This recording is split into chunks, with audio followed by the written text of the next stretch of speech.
Ай — Жердин жалгыз табигый жандоочусу. Жерге жакын жайгашкан асман тияласы. Асманда жарыгы боюнча күндөн кийинки экинчи объект. Жер менен Айдын аралыгы 384.467 км. Айдын массасы Жердикине салыштырганда 81,3 эсе кичине. Радиусу 1738 км. Жердин орточо аралыгы 384.400 км. Перигейде 21.000 км. Апогейде ошончо өлчөмгө чоң.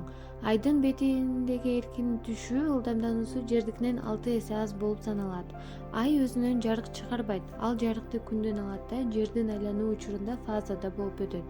Айдын жерди айлануу мезгили өз огунда айлануу мезгилине барабар болгондуктан дайыма анын берки бети көрүнүп, арка бети көрүнбөйт.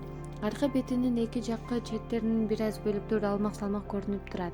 Айдын арка бетинин картасы жана биринчи ай глобусу 20-кылымда эле советтик астрономдор тарабынан түзүлгөн.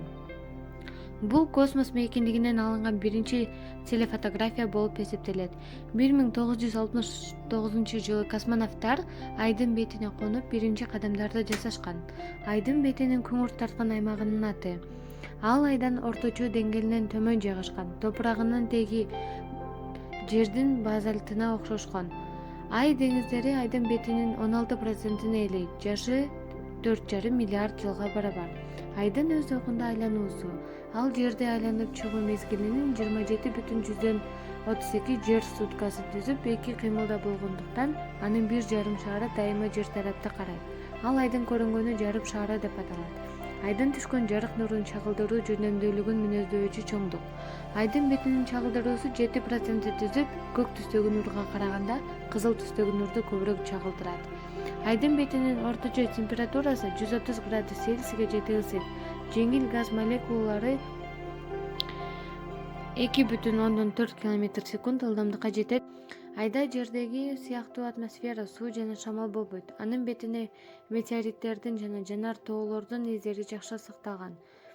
Айдын бетинин температурасы күндүзү өтө жогорулап, экватордун чак түшүндө +177 градус Цельсийге жетет жана түнкүсүн өтө суук тартып, -153 градус Цельсийден -173 градус Цельсийге чейин төмөндөйт. Айдын дискасынын аймагынан же ага жакыныраак жерден байкалган тегерек же тоо формасындагы жаркыраган жарык. Ал абалдагы майда муз кристалларынан күн нуру чагылганда жана сынганда пайда болот. Айдын глобусу бетине ай координатасынын торчолору, экватору, меридиандары жана айдагы кратерлер, деңиздер, тоочулор, ойдуңдар жана башка тартылган шарлар.